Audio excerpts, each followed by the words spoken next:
Shalom teman-teman, kembali lagi bersama saya di channel Good News.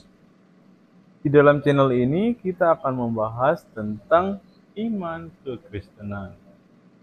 Segala hal yang bersangkut paut dengan iman Kristen akan kita tuangkan di dalam channel ini melalui setiap video-video yang akan diupload melalui channel ini. Baik itu materi-materi tentang sejarah kekristenan, kesaksian murtadin, debat lintas iman, ataupun berita-berita terbaru dari dalam iman kekristenan. Sebelum mulai videonya, saya mohon dukungan teman-teman untuk menekan tombol subscribe, like, share, dan komen agar channel ini dapat berkembang dan dapat memberitakan kabar baik kepada semua orang.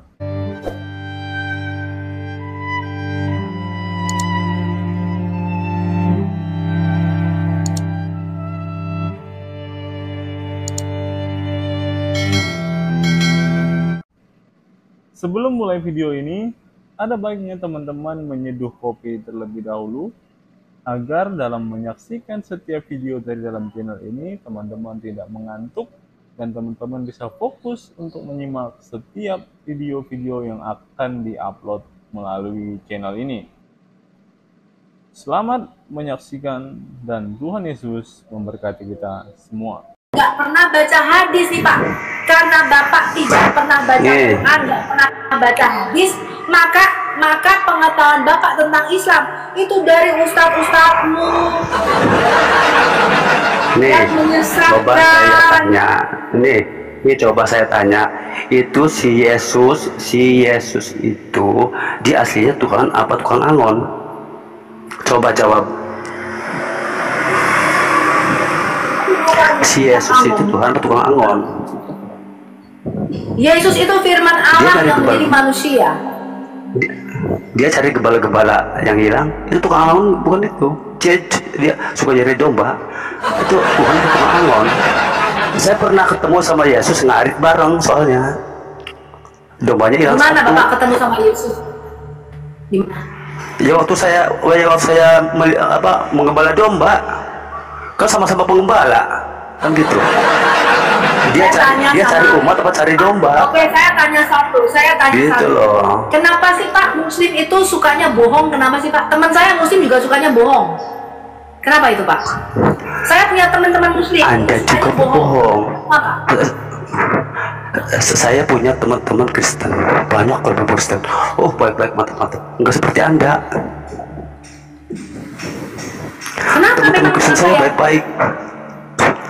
Loh, saya nggak baiknya di mana? Nggak baiknya saya di mana? Coba. Nggak baiknya gini, kalau berdebat itu yang baik. Kalau seumpamanya berdebat itu kita menyebutkan junjungan kita bagaimana ya, Nabi Muhammad. Baik-baik, nggak seperti Anda. Oke, saya jawab ya. Jawab. Silakan. Teman-teman Kristen Anda, kenapa Anda bilang baik? Karena nggak pernah bicara terus terang tentang agama Islam Bapak. Karena teman-teman Kristen Bapak itu tidak tahu ajaran Islam yang sebenarnya, makanya mereka tidak pernah mendebat tentang Islam. Karena mereka nggak tahu tentang ajaran Islam, Pak.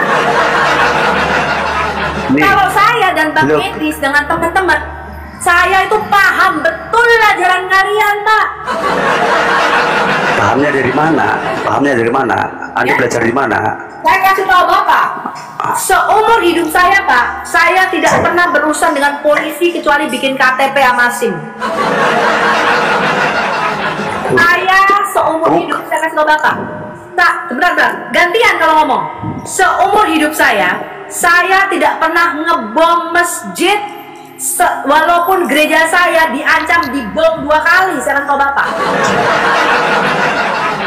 Saya nggak pernah tuh ke masjid lalu haleluya, boom, nggak pernah Pak. Gereja saya 2 kali loh Pak. Bahkan setiap Natal itu dijaga polisi Pak, karena mau dibom. Gereja saya. Emang saya pernah. Jadi sebentar gini, Kang Haji. Kalau Pak Haji mengatakan saya nggak baiknya saya di mana? Saya tidak pernah mengancam Islam. Kalau kamu tidak masuk Kristen maka halal darahmu kupenggal. justru itu emang saudara saya masuk Islam sebagai orang Kristen. Kami di keluarga nggak pernah mengancam dia, kamu dibuang dari keluarga, tidak. Kami berdoa sekarang dia sudah kembali lagi menjadi Kristen. Ketika dia menjadi Islam, kami tidak pernah mengucapkan dia, tidak pernah halal darahmu, nggak pernah, Pak. Ini otaknya dipakai ya. Nah, otaknya dipakai. Jadi yang teroris itu, yang teroris itu dia mengatasnamakan Islam. Bapak, yang berbuat yang tidak baik adalah orang Islam yang ada di Indonesia. Makanya ada di Bali bikin kerusuhan, di Bali dibom 2 kali. Dengerin nih blog,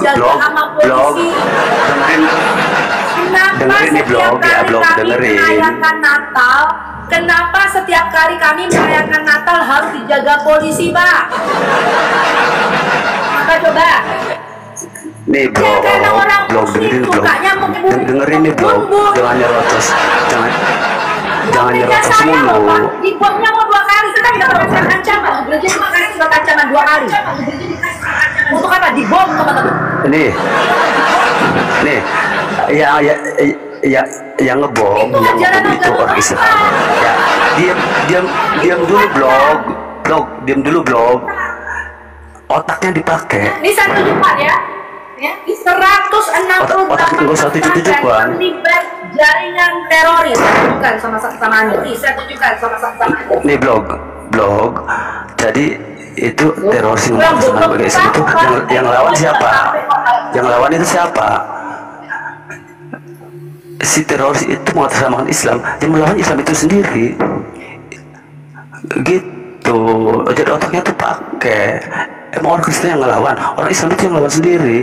Polisi dari Islam, dari Islam itu karena alirannya beda-beda, gitu. Otak manusia beda-beda. Jangan mau semua blog. Muhammad gitu. mengatakan, aku diperintahkan untuk memerangi semua manusia sampai mereka bersyahadat tidak ada Tuhan Allah dan aku Muhammad utusannya. Kalau tidak, darah dan harta mereka halal. Lihat ini, Pak. Ini lihat nih bukti ya, saya kasih Anda bukti. Enggak ini dulu, itu si Ini saya kasih Anda bukti. Si Yesus itu tukang angon apa Tuhan? Nih, ini adalah Kementerian Agama Republik Indonesia, Kementerian Agama. Dikatakan begini teman-teman, Badan Penanggulangan Teroris Nasional menyebutkan 198 pesantren itu terafiliasi apa? Terafiliasi apa? Kelompok apa? Apa ini teman-teman? 198 pesantren loh. Kitab apa yang mereka baca di pesantren, yang mereka pelajari di pesantren ini sehingga bisa terafiliasi ini? Makanya saya katakan sama Anda orang-orang Bareskrim yang mendengarkan, Anda rekam ini ya, karena di Bareskrim itu ada satu TV yang khusus untuk mengamati para apologet Kristen. Saya sampaikan pesan kepada Anda, Kepolisian Republik Indonesia, termasuk Presiden Republik Indonesia dan Kementerian Agama. Kami apologet Kristen itu justru membantu Anda pemerintah untuk apa? Mengurangi jumlah orang-orang botol yang mau meledakkan dirinya dan mengacaukan Indonesia. Kok malah kalian mau membungkam apologet Kristen? Yang harusnya kalian bungkam itu adalah ajaran apa? Ajaran teror. Ya, ajaran teror ini. Kami sebagai orang Kristen, kami justru membantu mengurangi jumlah teror-teror di Indonesia, Bapak Ibu. Kalau umat yang radikal Islam itu kira-kira, saya kasih tahu Anda, Badan Intelijen Nasional di seluruh dunia ini, Badan Intelijen Nasional memperkirakan Islam radikal yang benar-benar paham ajaran Islam dan melakukan tindakan seperti yang Muhammad lakukan, menyebarkan Islam dengan pedang, itu jumlahnya 15 sampai dengan 25%. Bayangin, 1 dari 4 orang Islam itu pahamnya keras. Anda lihat survei pelajar di Bandung, pelajar SMA ketika disurvei, mereka setuju untuk mengganti Pancasila dengan Syariah Islam, Bapak Ibu.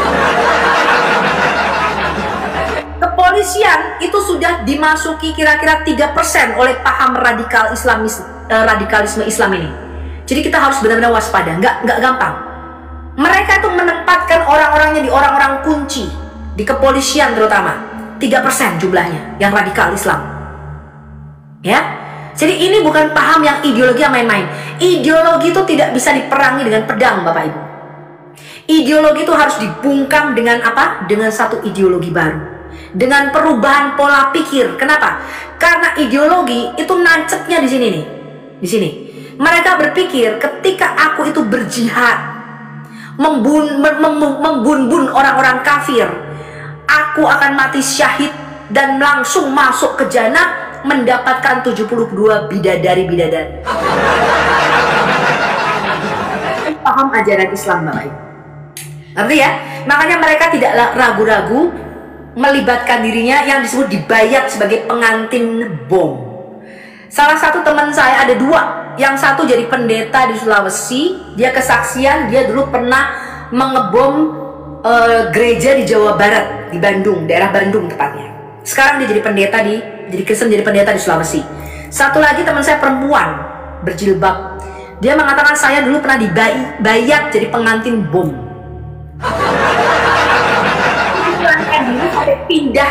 Dia pindah tempat tinggal karena dikejar-kejar oleh kelompok yang pengen menjadikan dia teroris ini, ya. Itu 9 kali dia pindah tempat karena dikejar, Bapak Ibu. Jadi kalau kamu keluar dari kelompok ini tuh dikejar, Bapak Ibu. Gembalaannya kuat, nggak bisa lepas, dikejar, ya, nggak bisa lepas. Dia dulu jadi dibayat jadi pengantin bom. Cuman dia nggak jadi ngebom. Kenapa? Dia berpikir gimana ya dengan keluarganya gitu. Kalau aku membun-bun orang ini, gimana dengan keluarga? Kan dia berpikir dia sendiri punya keluarga. Lalu nggak jadi. Lalu dia melarikan diri, dikejar. 9 kali dia pindah tempat, Bapak Ibu. Dia mungkin belum bisa kesaksian secara terbuka, ya, karena hal begini tuh nggak bisa.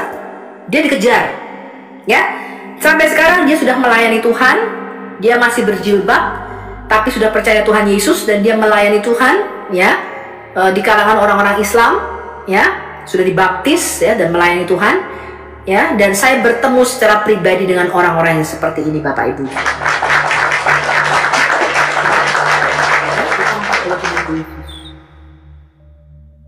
Kita lihat dulu nih, Pak Tosi, apa mau dikatai? Ya. Salam Bu Sofi. Aku mungkin enggak ini ya.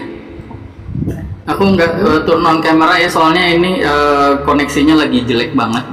Tapi itu ya harus turn on kamera ya. Koneksinya lagi jelek ya. Iya, nggak apa-apa. Kenapa, Pak? Enggak, itu jadi soal apa, kencing ontaknya. Bu Sofi pernah dengar lagunya ini, Bumerang ya? Berakit-rakit kita ke hulu, berenang-renang kemudian. Pernah dengar, Bu? Bersakit-sakit kita dahulu, minum kencing kemudian. Ya, jadi ya itu. Habis minum kencing malah mati kemudian ya. Iya, tadi itu. Jadi emang survei 20 orang sakit kanker malah mati 7 tuh. Oh, jamrut lagi jamrut. Iya. Kalau saya sih lagunya Roma Irama aja. Iya, Bu. Saya lagunya Roma Irama ini. Sungguh terlalu.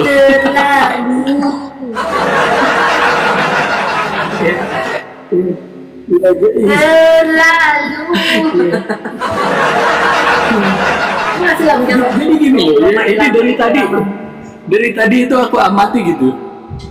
Dari tadi aku amati ya, kalau kita baca Al-Quran dari kisahnya aja, nabinya itu sepertinya mereka itu nggak punya inisiatif untuk berpikir sendiri, ya. Jadi dia itu nabinya dia itu di dalam Al-Quran juga didikte gitu. Dia disuruh katakan begini, katakan begitu. Jadi kalau ada orang ngomong begini, kamu katakanlah begini gitu. Jadi dia nggak punya inisiatif harus menjawab apa seperti keinginannya sendiri, nggak ada, nggak punya free will. Dia nggak bisa memutuskan apa yang menurut dia baik, nggak seperti manusia yang normal gitu. Nah, jadi waktu umat Islam ini ya didoktrin ya, didoktrin dikit sedikit gitu ya, bahwa di dalam Islam itu setiap manusia itu diberikan wahyu, itu nabinya diberikan wahyu, wahyunya itu diajarkan begini ya. Jadi ada pewahyuan yang berkala itu dalam setiap periodenya kehidupannya Muhammad. Dia didikte, diajarin ini cara ngomongnya begini, ini kalau ini cara ngejawabnya begini ya. Nah terus kalau misalkan nanti dia bertahapnya. Ada yang hadisnya mengatakan di sayap lalat itu sebelah kirinya ada racun dan di sebelah kanannya itu ada obatnya. Nah, terus kalau kamu minum itu ada lalat yang masuk ke dalam gelasmu, jangan dibuang, diaduk aja terus diminum gitu ya. Nah waktu mereka percaya ini, mereka mulai menonaktifkan akal sehatnya ya, mulai ditinggalkan akal sehatnya. Oke, dia percaya itu. Terus nanti ada hadis lagi yang mengatakan bahwa sama seperti Umar itu berkata, kalau aku tidak melihat Nabi mencium batu hajar Allah, aku tidak akan melakukannya karena aku tahu ini tidak membawa mudarat atau manfaat. Tapi karena Nabi melakukannya, ya sudahlah, aku ikutin aja walaupun akal sehat menentang gitu ya. Nah lama-lama dia sampai akhirnya ada minum kencing onta itu adalah obat ya. Walaupun secara akal sehat kita tahu ini nggak mungkin ini, karena itu kotoran, sisa-sisa yang sudah nggak berguna lagi yang harusnya dibuang ya. Nah, terus ada lagi ya, jadi bertahap. Bahkan begini, ada tante saya itu terapinya malah minum kencing sendiri. Padahal kan kita kan belajar ya, feces dan urin itu itu kotoran yang dibuang, itu racun. Jadi tubuh itu menyaring, dia ambil yang sehat, racun yang diserap dikeluarkan. Selama hati kita berfungsi dengan baik, maka kita tuh nggak bisa kena racun. Kalau hati kita udah nggak berfungsi, berarti racun itu masuk ke sistem tubuh kita. Racun ini disaring, dikeluarkan lewat feses dan urin. Nah kok diminum? Itu ada geleng-geleng kepala, ya? Itu racun. Urin dan feses itu kotoran. Maksudnya begini, kalau tentang yang tadi itu kencing untanya dicampur sama susu unta, kebetulan mungkin antibodi orangnya itu masih bagus dan susunya itu yang mungkin susunya masih lebih segar. Tapi kebetulan pas ada yang susunya itu lebih mungkin udah nggak bagus atau gimana, dosis kencingnya lebih banyak, jumlah penyakit bakterinya lebih banyak di situ. Makanya ya. Kalau misalkan masih ada kemungkinan antibodinya masih bagus, feses dan urin itu ya kan, iya. Kalau ada dari susunya masih ada yang sehat, dia itu masih bisa memerangi. Nah kebetulan mereka sembuhnya karena susunya, bukan karena kencing ontanya, ya kan? Jadi memang menjadi seorang muslim. Nah kalau ketika menjadi muslim itu memang akal sehat kamu tuh harus dimatikan. Itu dia. Akal sehat itu mana? Ini proses ya Bu. Ini proses Bu, jangan salah. Jadi ini adalah satu proses bagaimana orang-orang ini di brainwash dan otaknya dilumpuhkan. Iya, di brainwash. Nanti setelah udah nggak bisa berpikir lagi dan mereka cuma percaya, oh ya pokoknya kafir itu harus dibinasakan. Mereka tinggal di remote Bu. Di remote. Setir. Kamu bawa. Kamu nanti jadi disetir dan dibayar jadi pengantin bom. Tinggal jelegur. Betul. Karena ini proses, nggak semudah itu membuat orang itu mau melakukan bom jelegur itu nggak langsung begitu, ada prosesnya, gitu. Ya, jadi ya inilah, ini yang makanya saya mau naik itu, jadi ya Zamrud itu bilang gitu ya, bersakit-sakit kita ada kata kemuruman. Kemudian apabila grup sudah mulai sepi, tentunya ada 4 faktor yang menyebabkan grup ini menjadi sepi. Nah, ini grupnya sepi. Yang pertama, karena kurang ngopi sehingga kepalanya nyut. Kedua, ketiga, pusing mikirin janda. Dan yang keempat, ingin kawin lagi. Lalu mana ya yang Bang Roma? Lalu. Oh, enggak ada. Astagfirullahaladzim. Luka dendam mereka tak pernah padam terhadapku. Tapi aku tidak mengerti. Terlalu. Kenapa justru kalian? Mana sih lagu terlalu ya Roma Irama ini kok nggak ada? Terlalu kata Roma Irama. Sudah cukup Roma. Sungguh terlalu. Iya, jadi aku coba bilang itu aja Bu. Jadi ini bukan satu proses yang instan. Bagaimana mereka itu bisa tahu-tahu langsung jegur gitu. Kita sudah lihat hasilnya. Ternyata prosesnya seperti itu. Ya, ada tahapan-tahapannya bagaimana mereka ini otaknya, daya pikirnya, kemampuan berpikir kritisnya itu sudah tumpul. Manusia-manusia seperti inilah ya. Jadi dari ini ya, prosesnya seperti itu ya. Mempercayai yang nggak masuk akal, bagaimana ya itu air mani keluar dari tulang sulbi dan tulang dada. Makanya sesuatu yang di luar logika mereka, tapi mereka karena itu harus diimani, karena dalam Quran dan hadis harus diimani. Mereka, jadi aku percaya minum kencing onta menjadi obat. Harus diimani. Makanya tadi siapa tuh si Kang Haji tadi bilang, Pak Kang Haji percaya nggak kencing onta sebagai obat? Iya percaya pada zamannya katanya gitu. Pada zamannya, karena dia masih mau melindungi Muhammad. Ajaran-ajaran yang nggak masuk akal ini dia masih mau ngikutin Nabi yang nggak masuk akal ini.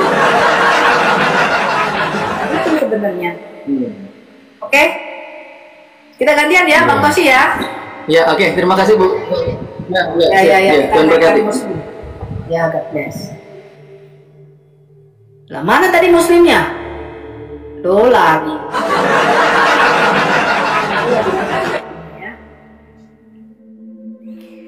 Ini kita lihat ini kayaknya muslim hebat ini. Terlalu kata Bang Roma ya, terlalu.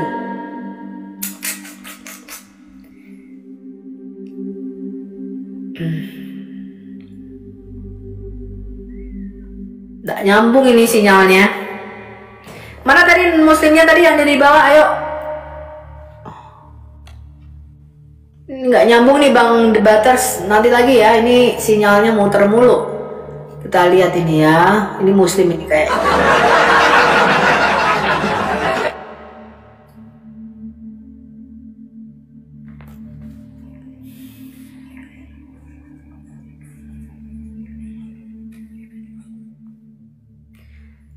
Pak Yusuf, muslim apa Kristen Pak? Silakan open cam.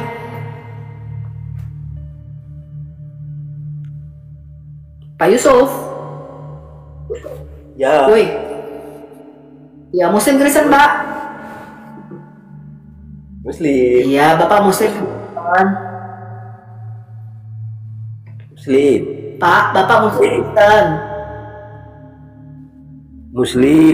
Muslim. Ya silakan di open camnya, nih Bapak udah bisa open cam nih. Silakan Pak. Ya nggak mau open. Saya nggak mau open cam Mbak.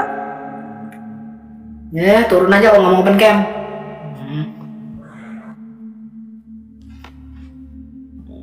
Nggak mau open cam. Ya kita masih tunggu ya ucil naik.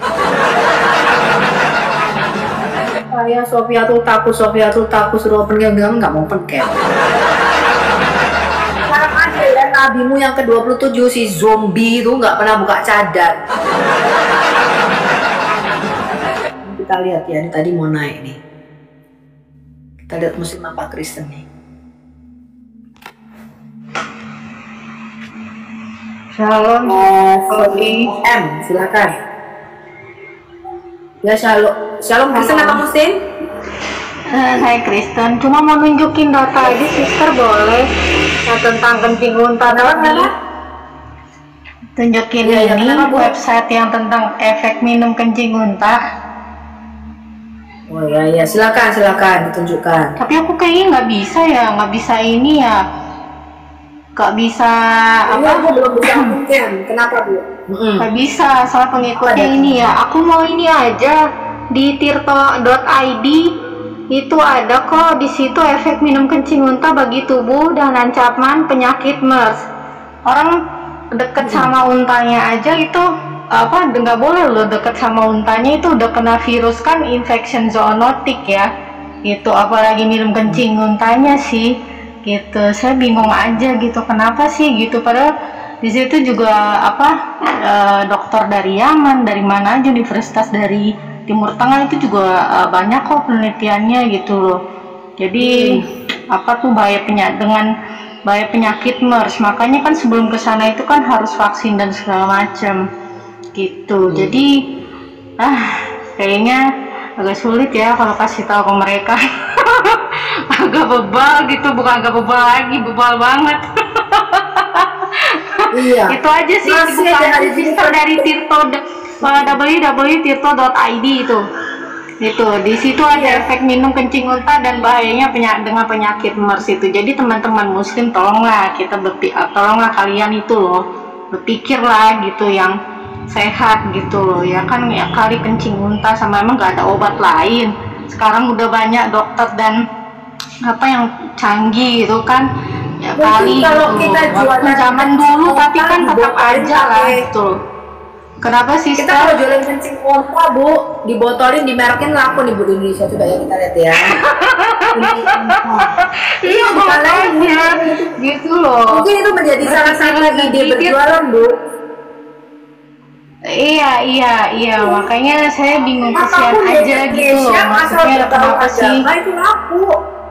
Iya, berdilabelin agama, mereka gampang lah jualannya memang sih gitu. Kasihan juga gitu. Tapi saya makanya bersyukur ada apologet yang memberi info, pengetahuan dan mendidik gitu. Jadi nggak asal berapologet gitu. Tapi sih puji Tuhan gitu. Maksudnya supaya viewers ini tuh terdidik gitu, maksudnya lebih ada tambah referensi gitu kan, perbendaharaan pengetahuannya tuh bertambah, jadi bersyukur gitu loh, jangan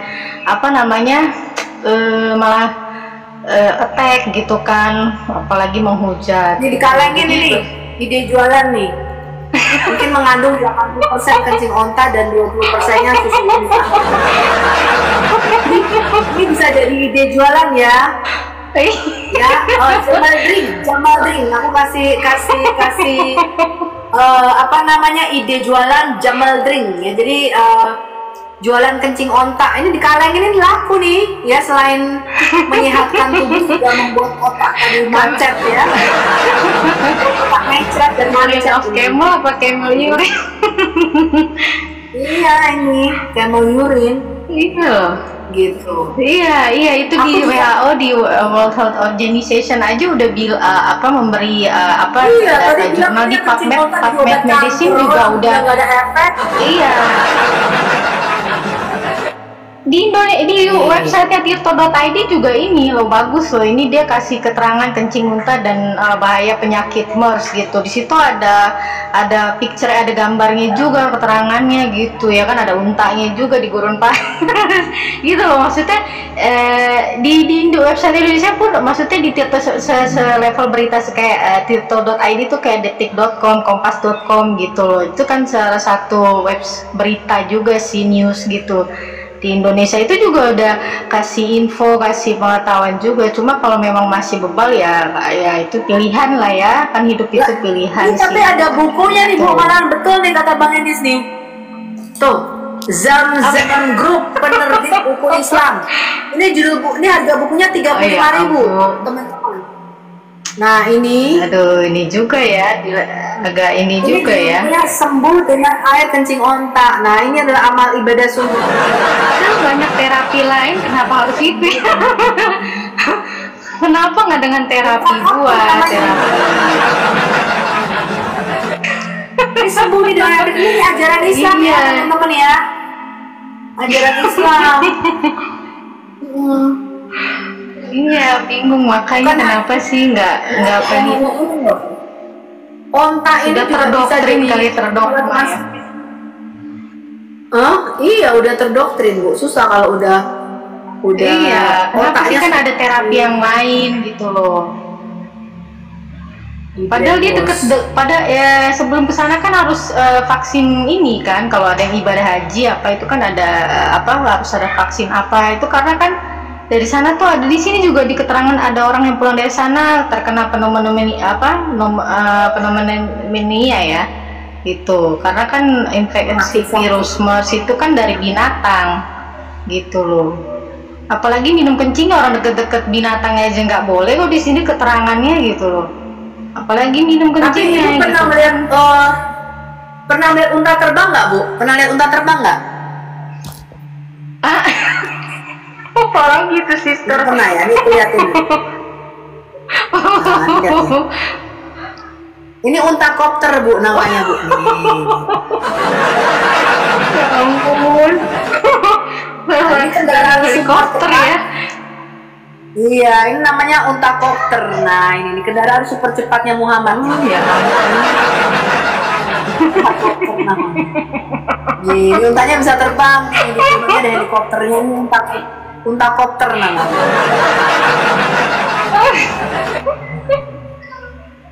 Unta kopter. Ya ampun. Iya segitu aja, sister. Semoga coba aja dibuka itu tirto.id. Karena kan orang Indonesia kan nggak ngerti bahasa Inggris, WHO apa, ini apa, ya dibuka aja di tirto.id. Di situ ada kok kencing unta dan bahaya penyakit MERS itu ngeling gitu. Saya keluar di Google aja juga dia keluar kok gitu, tirto.id gitu kan, kencing unta dan bahaya penyakit MERS, supaya Indonesia kalau udah dibungkus otaknya susah, Bu. 4 sehat 5 sempurna, minumnya nggak susu. Ini kan saya minum susu.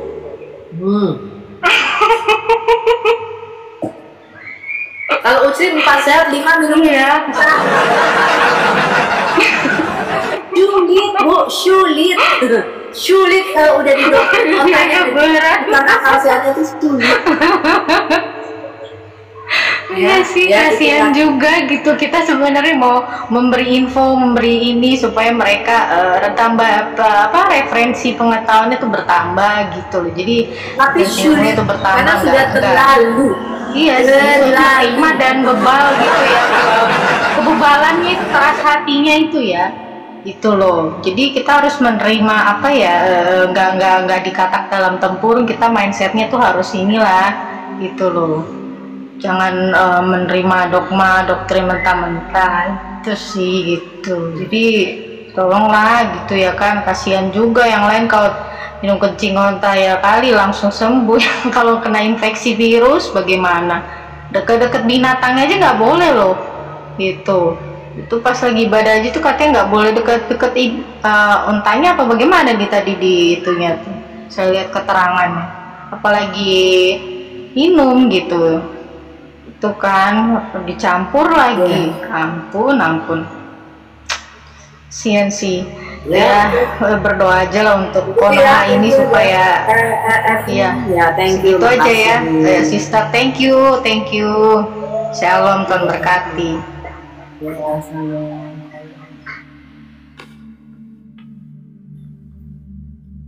Ini kita lihat, ini kayaknya muslim sejati.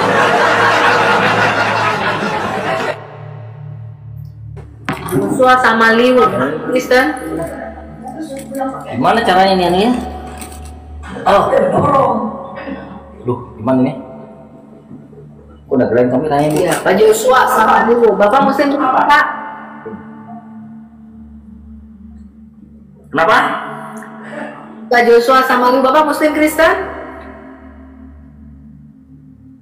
GPDI. Oh, GPDI. Iya. Apa yang mau Bapak tanyakan? Kita lagi mau cari peminum kencing onta ini.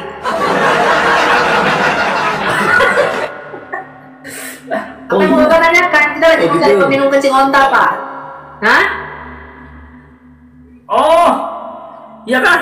Oh, kalau saya turun ya, saya kira ada obrolan firman Tuhan tadi ya. Ya silakan saya turun Bu. Belum. Kita lagi ngobrol di kencing onta. Oke, selamat siang ya. Siang. Ya, kita coba cari ini, mungkin ini El Butre ini mungkin ya, kita cari dulu. Ya, cari para peminum kencing onta ini. Pak El Bu Itre, silakan Pak. Mungkin Ya, selamat siang, Sister. ya Bapak Kristen. Kristen Sister mau menyampaikan informasi aja. Ya silakan. Si Nora bilang ternyata si Juma itu hombre ya. Oh mungkin juga ya. Nggak tahu apa. Udah dicoba sama Nora nggak mempan Pak, mungkin maunya sama si Kelvin Kores itu Pak. Itulah, aku cuma mau menyampaikan itu aja Kak. Gitu. Tetap semangat ya kakak-kakakku. Iya Pak, iya. Oke Kak, boleh Makanya diturunkan. Lepas bintang juga nafsuan dia si zombie. Iya. Kan dia bilang pelepah pisang, dia suka sama pelepah pisang. Ya pantesan.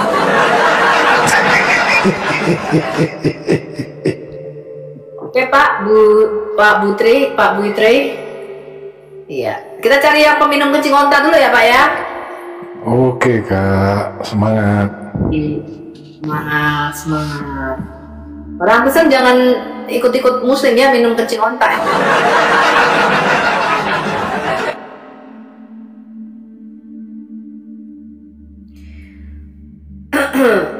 Ayo silakan naik yang muslim.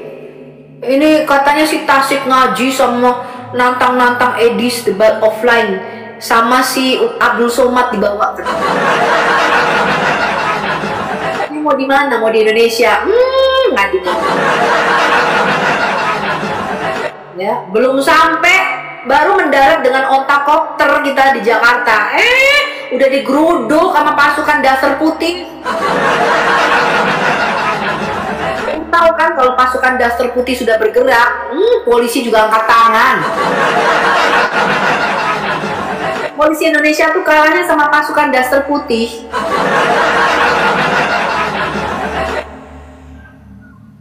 Coba ini Pak Ali Imron, Bapak Muslim Kristen Pak. Apa pula kauten? Loh, saya tanya Bapak Muslim apa Kristen, kok apa pula? Kau apa?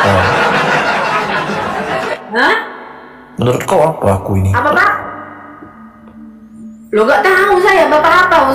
Emangnya saya bisa baca pikiran Bapak? Ya Bapak naik ke atas mau ngapain? Saya tanya. Open cam Pak, silakan Pak. Bapak sudah bisa open cam. Silakan. Open cam. Silakan di open cam Pak. Di sini syaratnya harus open cam. Kalau nggak open cam Bapak turun. Mana ini? Silakan ini Pak, saya sudah invite Bapak untuk open, Bapak tinggal terima aja ini invitationnya. Kabur. Beraninya minum kencing onta. Doanya kabur. Gimana sampean ya?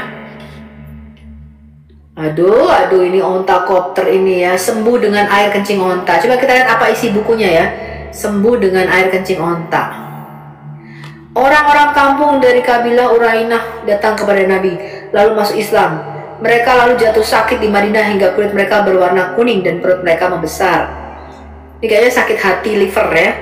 Maka Rasulullah membawa mereka ke tempat unta betina beliau yang banyak susunya, lalu memerintahkan agar mereka meminum susu dan air kencing onta. Mereka akhirnya sehat kembali.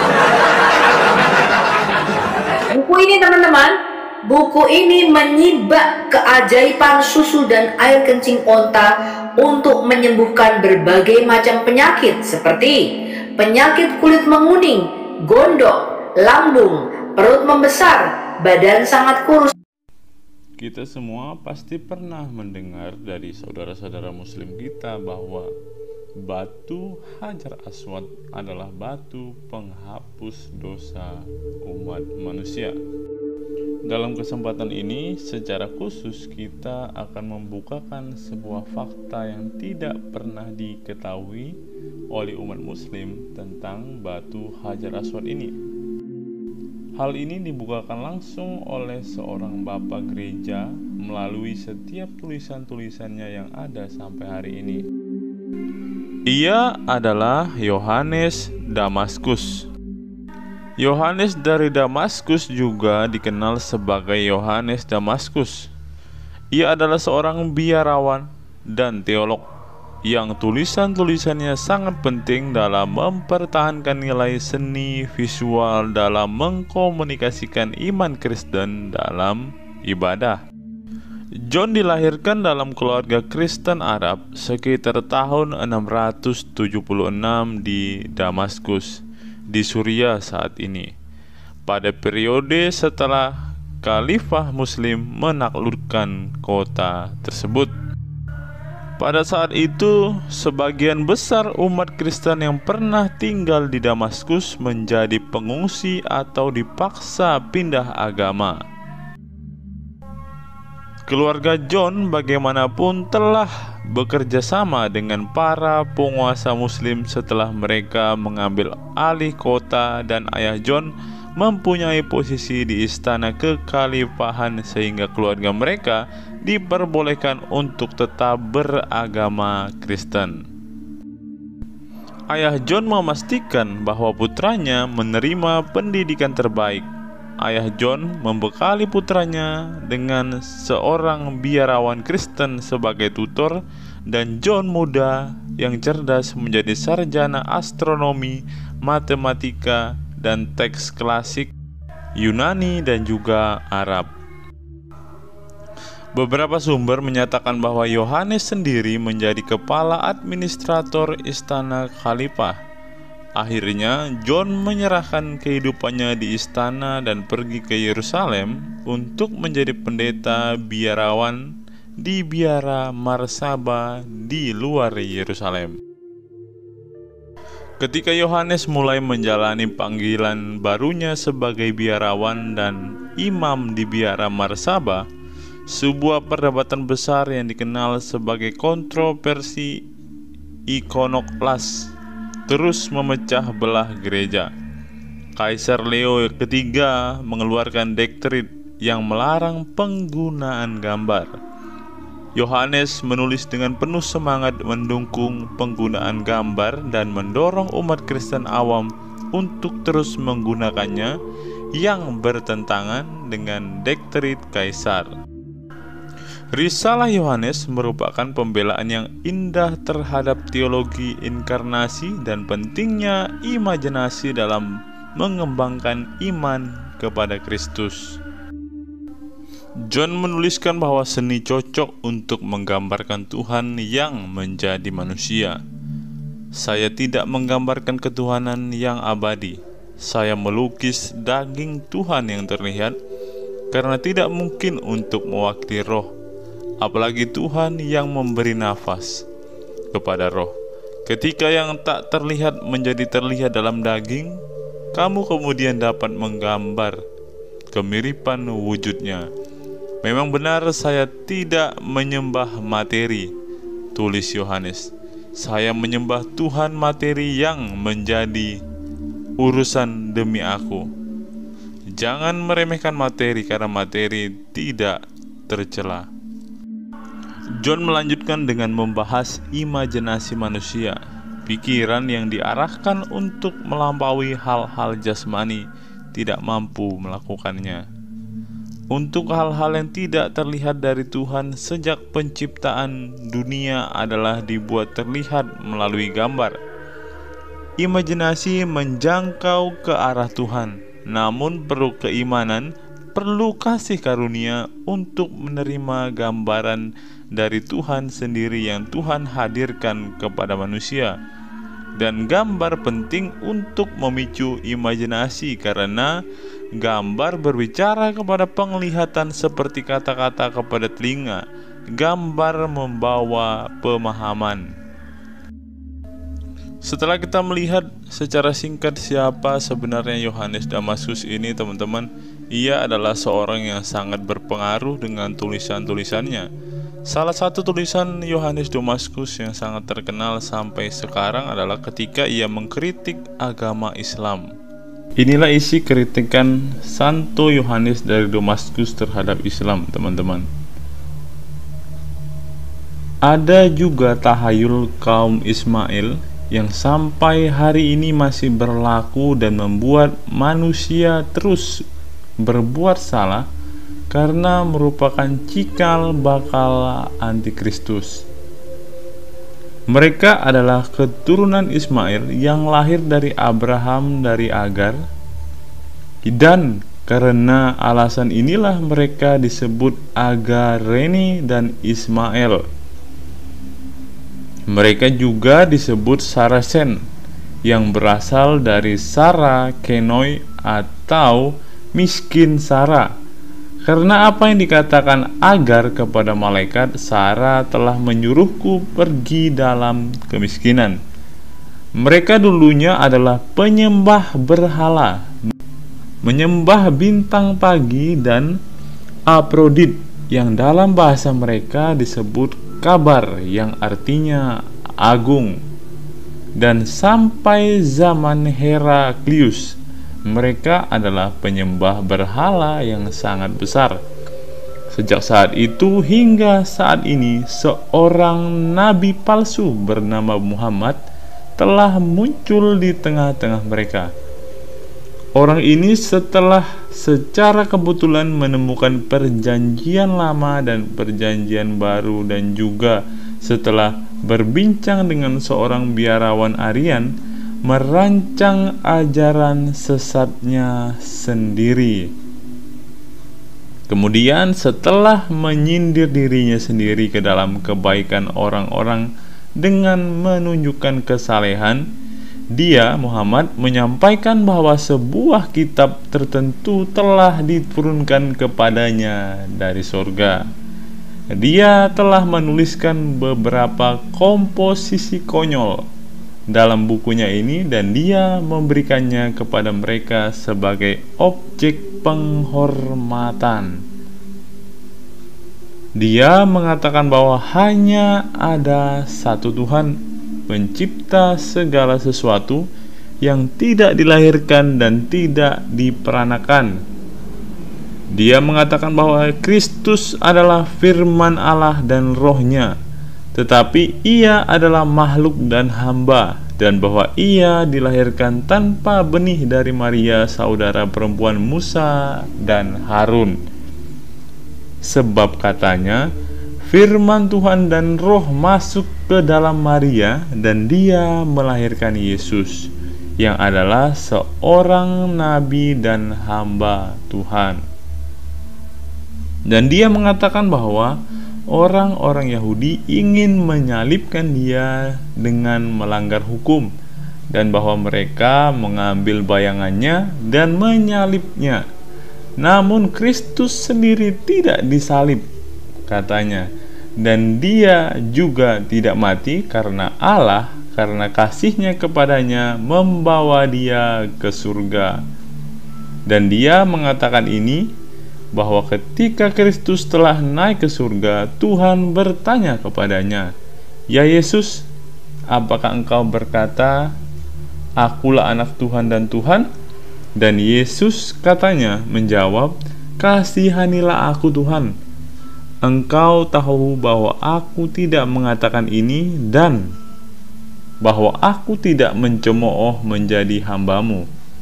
Tetapi orang-orang berdosa telah menulis bahwa saya membuat pernyataan ini, dan mereka telah berbohong tentang saya dan melakukan kesalahan."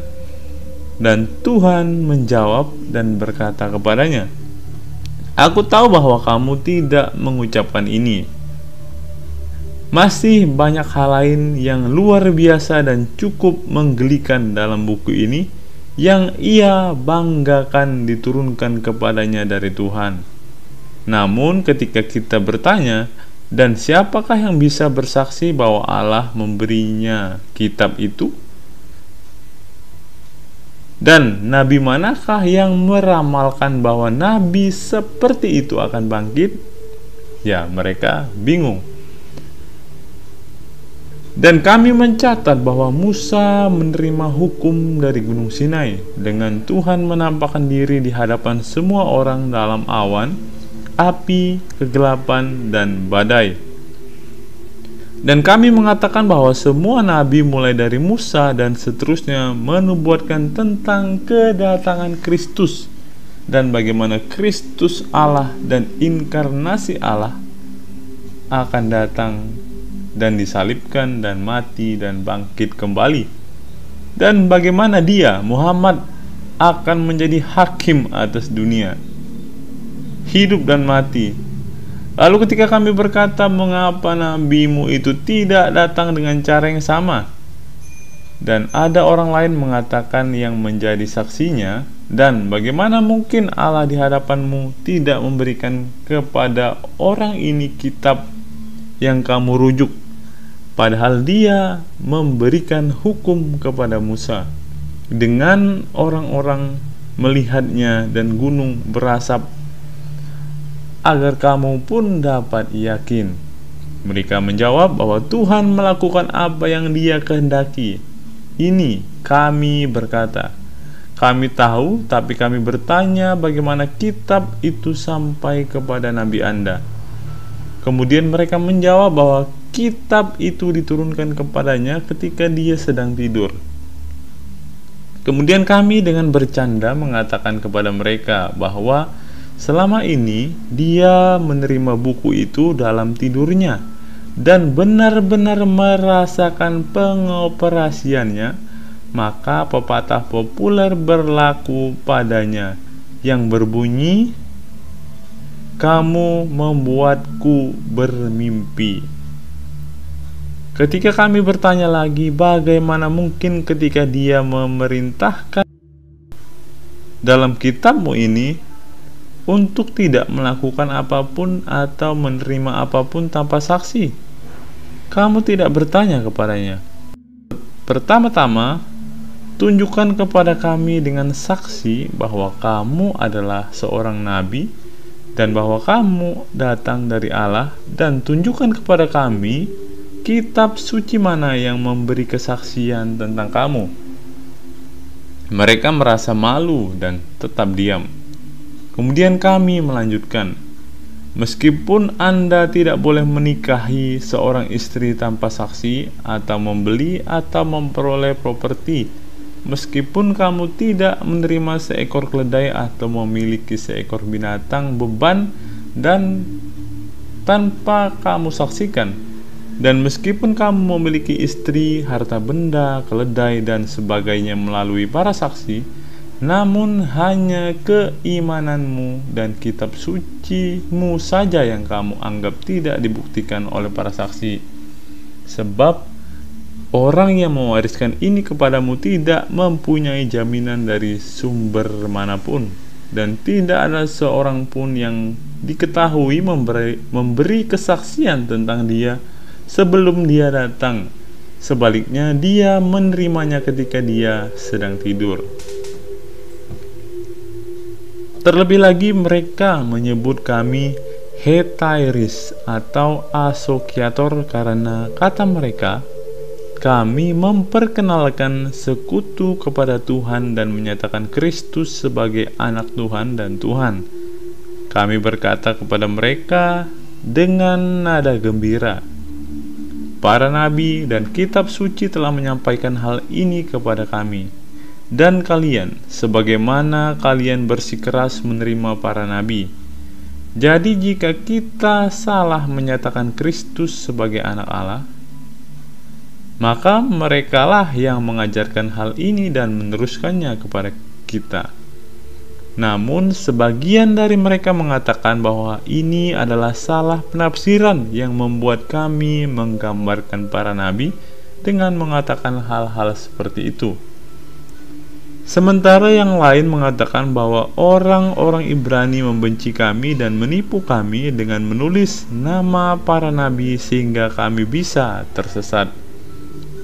Dan sekali lagi, kami berkata kepada mereka, selama Anda mengatakan bahwa Kristus adalah firman Tuhan dan roh, mengapa Anda menuduh kami sebagai hetarias?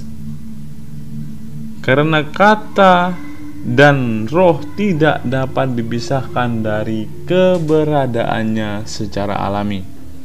Oleh karena itu, jika firman Tuhan ada di dalam Tuhan, maka jelas dialah Tuhan. Namun jika dia berada di luar Tuhan, maka menurut Anda Tuhan itu tanpa firman dan tanpa roh. Akibatnya, dengan menghindari perkenalan dengan Tuhan, Anda telah memutilasi dia. Lebih baik bagi Anda mengatakan bahwa dia mempunyai sekutu daripada memutilasinya. Seolah-olah Anda sedang berhadapan dengan batu, kayu, atau benda mati lainnya. Jadi Anda berbicara tidak benar ketika Anda menyebut kami hetairis. Kami membalas dengan menyebutmu mutilator Tuhan. Mereka selanjutnya menuduh kami sebagai penyembah berhala, karena kami menghormati salib yang mereka benci. Dan kami menjawab mereka, kalau begitu bagaimana mungkin kamu mengosongkan dirimu dan pada batu Ka'bahmu, lalu mencium dan memeluknya? Lalu ada pula yang mengatakan bahwa Ibrahim mempunyai hubungan dengan Agar di atasnya. Namun ada pula yang mengatakan bahwa ia mengikat unta di sana ketika hendak menyembelih Ishak. Dan kami menjawab mereka, karena kitab suci mengatakan bahwa gunung itu berhutan dan terdapat pohon-pohon dari Abraham menebang kayu untuk bencana itu dan menaruhnya di atas Ishak. Dan kemudian ia meninggalkan keledainya bersama kedua pemuda. Mengapa bicara omong kosong? Karena di tempat itu tidak rimbun dengan pepohonan dan tidak ada jalan bagi keledai. Dan mereka malu. Namun mereka tetap menegaskan bahwa batu itu adalah milik Abraham. Lalu kita berkata, biarlah itu menjadi milik Abraham, seperti yang kamu katakan dengan bodohnya. Lalu hanya karena Abraham bersetubuh dengan seorang wanita atau mengikatkan seekor unta padanya, kamu tidak malu untuk menciumnya? Namun kamu menyalahkan kami karena menghormati salib dan dengan kuasa setan dan tipu daya iblis telah dihancurkan. Batu yang mereka bicarakan ini adalah kepala Afrodit yang biasa mereka sembah dan mereka sebut kabar. Bahkan saat ini bekas ukiran tersebut masih terlihat jelas oleh pengamat yang cermat. Seperti yang telah diceritakan, Muhammad ini menulis bahwa buku konyol yang masing-masing bukunya diberi judul. Misalnya ada buku On Woman yang di dalamnya ia dengan jelas membuat ketentuan hukum untuk mengambil 4 istri dan jika mungkin 1000 selir sebanyak yang dapat dihidupi oleh seseorang selain 4 istri yang sudah dimilikinya. Beliau juga menjadikan sah untuk menceraikan istri manapun yang diinginkan seseorang dan jika seseorang menghendakinya mengambil istri lain dengan cara yang sama.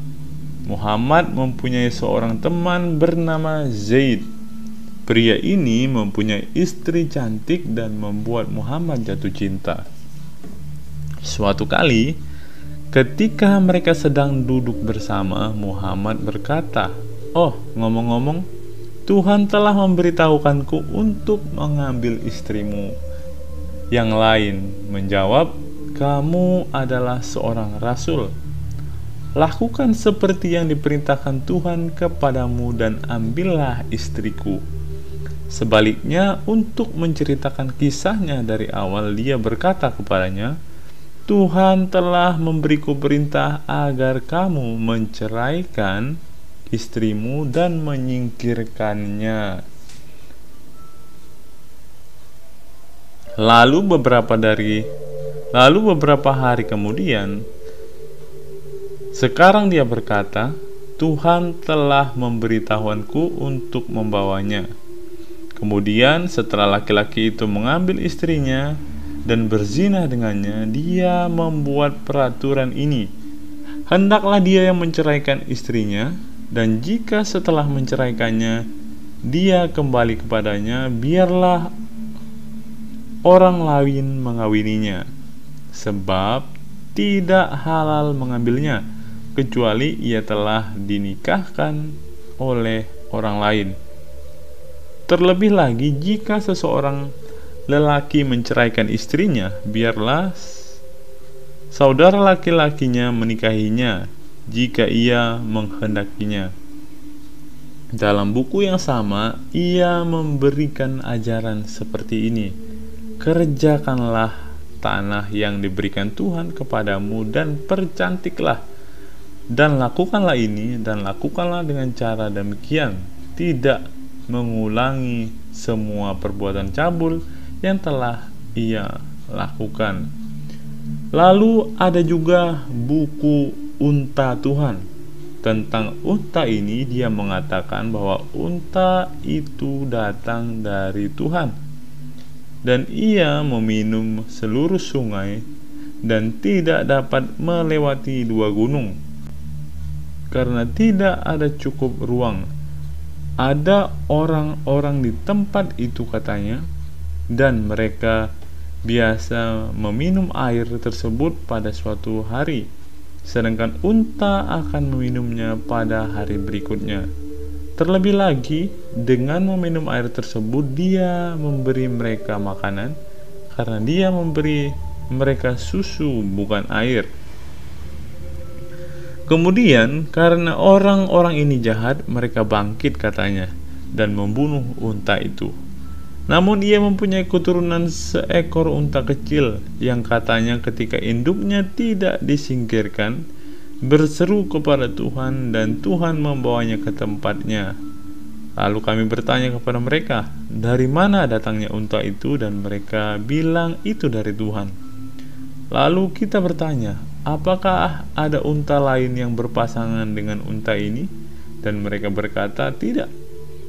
Lalu bagaimana, kata kita, itu dilahirkan? Sebab kami melihat bahwa untamu tidak mempunyai ayah, ibu, dan silsilah, dan anak yang melahirkannya menderita kemalangan. Juga tidak jelas siapa yang membesarkannya, dan juga unta kecil ini diangkat. Jadi mengapa nabi Anda yang menurut apa yang Anda katakan Tuhan berbicara kepadanya tidak mengetahui tentang unta di mana ia merumput dan apa yang memperoleh susu dan memerahnya? Atau mungkinkah dia seperti ibunya bertemu dengan orang jahat dan hancur? Atau apakah dia masuk surga sebelum kamu agar kamu mendapat sungai susu yang kamu bicarakan dengan bodohnya? Karena Anda mengatakan bahwa Anda memiliki 3 sungai yang mengalir di surga, 1 berisi air, 1 berisi anggur, dan 1 lagi berisi susu. Jika unta yang menjadi pendahulumu berada di luar surga, jelaslah bahwa ia telah kering karena kelaparan dan kehausan, atau bahwa orang lain mendapat manfaat dari susunya, dan dengan demikian nabimu bermegah dengan iseng bahwa ia telah berbicara dengan Tuhan, karena Tuhan tidak melakukannya, mengungkapkan kepada misteri unta. Namun jika dia di surga, dia masih minum air, dan kamu karena kekurangan air akan mengering di tengah surga kenikmatan. Dan jika karena tidak ada air, karena unta telah meminum semuanya, kamu haus akan anggur dari sungai anggur yang mengalir. Kamu menjadi mabuk karena meminum anggur murni, dan pingsan karena pengaruh minuman keras, dan tertidur. Kemudian menderita kepala berat setelah tidur, dan sakit karena anggur. Anda akan kehilangan kenikmatan. Lalu bagaimana mungkin nabimu tidak berpikir bahwa hal ini mungkin terjadi padamu di surga kesenangan? Dan tidak pernah tahu apa tujuan unta itu sekarang.